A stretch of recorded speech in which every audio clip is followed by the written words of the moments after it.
कुछ नहीं बनेगा, 1000-2000 का ही कुछ नहीं बनेगा। कहा 0 पर बोलो, और 0 पर बोलने के लिए जब गया, कहा respected brothers, respected mothers and sisters, may I have you stand up please America. हे अमेरिका के माताओं बहनों, कृपया मेरी ओर सुनिए। जैसे कहा कि शिकागो वासी जितने भी थे, इतना जोर से ताली बजा, शिकागो में इतना उत्साह हुआ कि भारत का संत हमारे देशों में आकर के और हमारे भाषा में माता और बहन कह करके पुकार किया, धन्य है भारत का संत। बहुत जोर से ताली बजाया। जैसे कहा तो एक माता उठ करके कहती है, स्वामी जी मैं आपसे शादी करना चाहती हूँ। कहा सुनो, मैं साधु हूं, तुम शादी करना क्यों चाहती है? कहा स्वामी जी मैं आपसे शादी करना इसलिए चाहती हूँ कि आप ऐसा पुत्र को पैदा करना चाहती हूँ जो कि शिकागो शहर में नाम रोशन करे। का पुत्र चाहिए ना, पात्र की जरूरी नहीं है, पुत्र का जरूरी है। कहा हाँ। का शादी करने का कोई जरूरी है? अरे हम तुम्हारे गोद में बैठ जाता हूँ, तुम एक बार मुझे पुत्र करो, हम माँ कहेंगे, हो तो गया पुत्र। पुत्र बनाने के लिए जाएंगे, हम तुम्हारे गोद में बैठ जाता हूँ, तुम पुत्र कहो और हम माँ कहेंगे, हो तो गया पुत्र। माता पिता का देखिए स्वभाव कैसा है, हो गया पुत्र। का धन्य है स्वामी जी।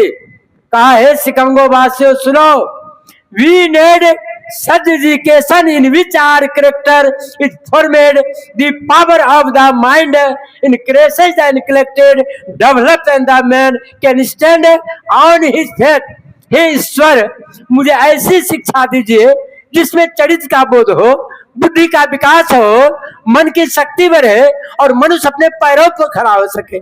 भगवान से प्रार्थना किया ऐसा पुत्र पैदा हो जो कि संस्कार हो, संस्कार बढ़े। कहा हे माताओं सुनो, उत्तिष्ठत जागृत प्राप्त वरण्य बोधत सृष्य धारा निशिता द्वत्या दुर्ग पतस्तकब्यो बदंती। हे विद्याग्रस्त लोगों उठो, अज्ञान निंदा से जागो और श्रेष्ठ पुरुषों के समीप जाकर के ज्ञान प्राप्त करो। जिस तरह छुरे की धार तीक्ष्ण दुस्तर होती है, तत्व ज्ञानी लोग ऐसा दुर्गम समझते, कठिन समझते हैं। तलवार पर कोई कहे चलने के लिए कितना कठिन है, वह रही मार्ग है, सत्संग रूपी मार्ग पर बैठना साधारण बात नहीं है। एक आसन पर कुछ देर तक बैठना, सत्संग की वाणी को सुनना, जीवन में उतारना साधारण बात है, बड़ी कठिन मार्ग है। इसलिए स्वामी विवेकानंद ने उसी समय कहा था, if the mother is placed and the father, that child is really a good child who never expects her words to his printers. जिस पुत्र से माता पिता प्रसन्न रहते हैं, उस पुत्र से भगवान भी खुशी रहता। स्वामी विवेकानंद जी ने कहा, 0 पर कहा था, this world can the from the 0 and at last involve into the 0. यह संसार 0 से बना है और 0 में ही आज समा गया है, 0 में ही आकर संसार समाये। 5 तत्व का यह शरीर है। शरीर छूटने के बाद 5 तत्व, कुछ हवा में, कुछ पानी में, कुछ मिट्टी में समा जाता है। 5 तत्व 5 जगह मिल जाता है, धुआं बन करके उड़ जाता है। इसलिए कहा 0 में ही समा जाता है। देखिए सत्संग की महिमा। माँ जैसा चाहेगी पुत्र को पैदा करना, वैसा पुत्र को पैदा कर सकती है माँ।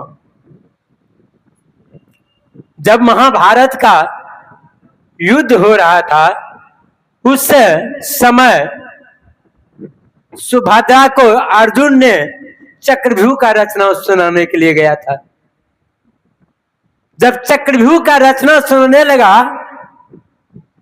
6ठा फाटक तक तो सुभद्रा सुन लिया, 7वां फाटक में सुभद्रा नींद पड़ गई। अब बच्चा जो गर्भ में पड़ रहा था, बच्चा भी सो गया, बच्चा भी सो गया, नहीं सुन पाया। कारण क्या हुआ?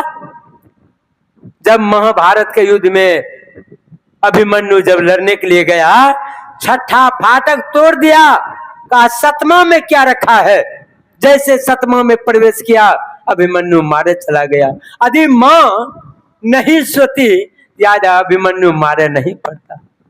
कारण है सुना नहीं, सुनने का कारण रह गया, अभिमन्यु मारे चला गया। इसलिए सत्संग के वाणी को गौर से सुनिए, समझिए और जीवन में उतारिए, तब मिलेगा 4 फल। कौन कौन फल? आम, कटहल, लीची नहीं, ये सब फल न,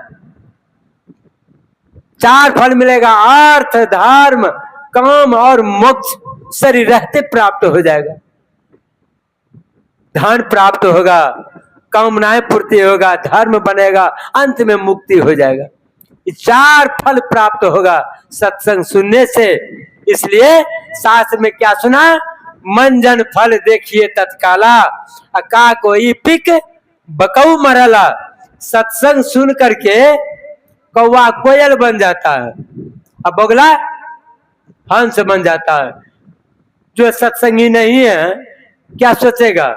देखो सत्संगी सब क्या कहता है, सत्संग सुन करके कौवा कोयल बनता है, अब बगला हंस बन जाता है। लोग को उल्टा से पढ़ाता है सत्संग में, यही नहीं कहेगा। लेकिन सही में कौवा कोयल होता है, अब बगला हंस होता है। हमारे गांव में एक आदमी था, जब हम जाते थे ना, डॉक्टरी भी करते थे, जाते थे सुई दवा देने के लिए ना, तो हमको देखकर क्या लगता था, उसको दबिया उठा कर गया था, मतलब कि साइकिल का टायर एक काट देंगे, आश्चर्य लगता था। किसी तरह उसको सत्संगी बनाया। अब देखिए वो आदमी जब मिलता कहता साहब बन गए, जब मिलता कहता साहब बन गए। देखिए कौवा के तरह कर्कश बोलने वाला आदमी क्या बन गया? अब कोयल बन गया। जो कौवा की तरह कर्कश बोलता है, कौवा को बोली किसी को अच्छा लगता है? किसी को अच्छा नहीं लगता। जिसके घर पर कौवा कौ कौ करता है ना, ढेपा मार करके उड़ा देता है, किसी को अच्छा नहीं लगता। एक दिन एक घर पर कौवा बैठा, एक व्यक्ति ने उसको ये खिला दिया। कौवा उड़ करके जोने लगा, कहा जिसके घर पर मैं बैठता हूँ मार बैठता है, इस गांव में रहना बेकार है। उधर से आ रही थी कोयल, कोयल ने कहा अरे कौवा भाई कहाँ जा रहे हो? अरे क्या कहेंगे? अरे जिसके घर पर मैं बैठता हूँ ना, वो मार करके वो उड़ा देता है। कहा देखो तुम्हारा बोली किसी को अच्छा नहीं लगता, इसीलिए तुमको गुजारा नहीं है। तुम अपना बोली सुधार लो, तुम्हारा कल्याण हो जाएगा। तुम्हारा बोलिए खराब है, इसीलिए तुम्हारा